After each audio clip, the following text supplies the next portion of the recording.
चल रही है, एडजस्ट हो जाओ सब। तो बहुजन वाली विचारधारा में आपको बताया जाता है बाबा साहेब का सम्मान मैं भी करता हूँ, लेकिन उसमें आपको बताया जाता है कि आप दलित हो, आप शूद्र हो, आपके गले में मटका बंधा था और पीछे झाड़ू बंधी थी, ये बताया जाता है। और एक विचारधारा है वो आपको बताती है कि हम सब हिंदू हैं, हमें हिंदू राष्ट्र बनाना है, सनातन धर्म फलाना ढिमकाना बताते हैं। तो दूसरी विचारधारा जो बहुजन वाली है उस पर कटाक्ष करना चाहूंगा कि अगर हम दलित हैं तो गंगा बख्श रावत कौन था?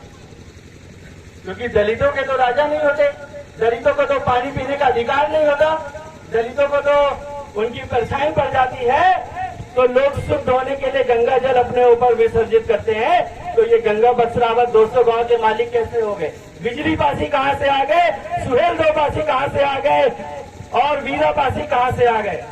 और ऐसे ही हमारे यादव बिरादर के लोगों के भी राजा महाराजा रहे, यदुवंशी कुल उनको कहा गया। कोरी समाज के भी बहुत सारे राजा महाराजा रहे, लेकिन इन चाटुकार इतिहासकारों हमारे SC/ST बैकवर्ड के इतिहास को दबाने का काम किया। ये काम आजादी के पहले साथियों शुरू हो चुका था और इसीलिए आज हमारा समाज अपने हक अधिकार की लड़ाई को भूल गया है। वो सिर्फ और सिर्फ रोज कमाई करके शाम को उसके घर में चूल्हे में क्या पकेगा उसका दिमाग सिर्फ इतना रह गया है।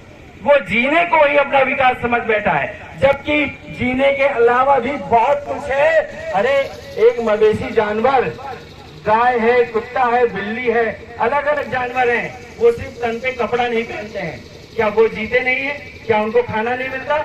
अगर खाना ही जीवन है तो जीवन व्यर्थ है।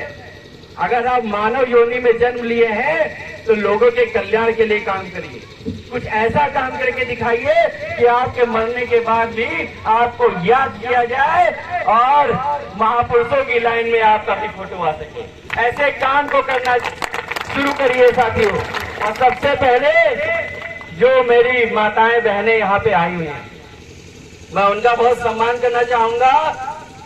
गांव में क्या शहर में भी ऐसा होता है कि औरतों को कम मापा जाता है, बहुत कम मापा जाता है कि औरत है क्या कर लेंगी।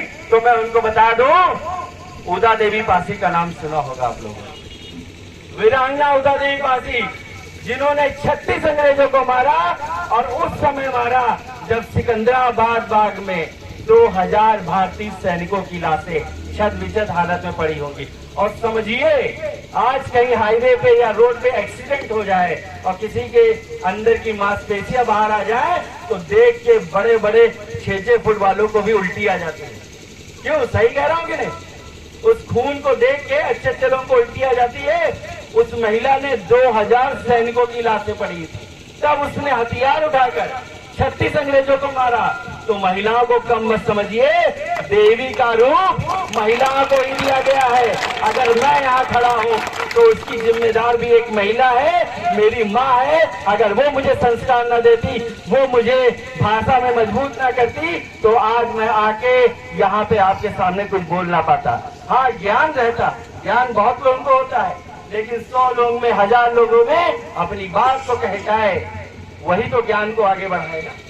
और आपको एक और महिला याद होगी, झलकारी बाई कोरी, जो कोरी समाज की महिला थी। झलकारी बाई कोरी का नाम इसलिए लिया जाता है, जब रानी लक्ष्मीबाई युद्ध कर रही थी तो झलकारी बाई कोरी हूबहू उन्हीं के कदकाठी के दिखने वाली थी। तो पहले ऐसा होता था कि मेन आदमी को युद्ध में नहीं भेजा जाता था। अगर उधर की टोली मजबूत है तो झलकारी बाई कोरी को युद्ध में भेजा गया और रानी लक्ष्मीबाई को पीछे के रास्ते से निकाल दिया गया। और झलकारी बाई कोरी ने युद्ध लड़ा और कई अंग्रेजों को कत्ले आम किया, जिसके बाद झलकारी बाई कोरी ने अपना नाम दर्ज कराया इतिहास में। लेकिन ये बात छुपाई जाती है हमारे लोगों से। क्यों? क्योंकि कोरी समाज SC में आता है। क्या SC/ST बैकवर्ड के लोगों को जीने का अधिकार नहीं है? अवंतिकाबाई लोधी कौन थी? 1857 की क्रांति में जिन्होंने आसपास के सभी राजाओं और सरदारों को खत लिखकर और उस खत में चूड़ियां भी साथ में दिया कि या तो उठ खड़े हो जाओ मेरे भाई अंग्रेजों से लड़ाई लड़ने के लिए, नहीं तो ये चूड़ी पहन लो। तो सारे सरदारों ने, सारे राजाओं ने उनका साथ दिया और 57 का विद्रोह किया। तो ये हो गई नारी शक्ति।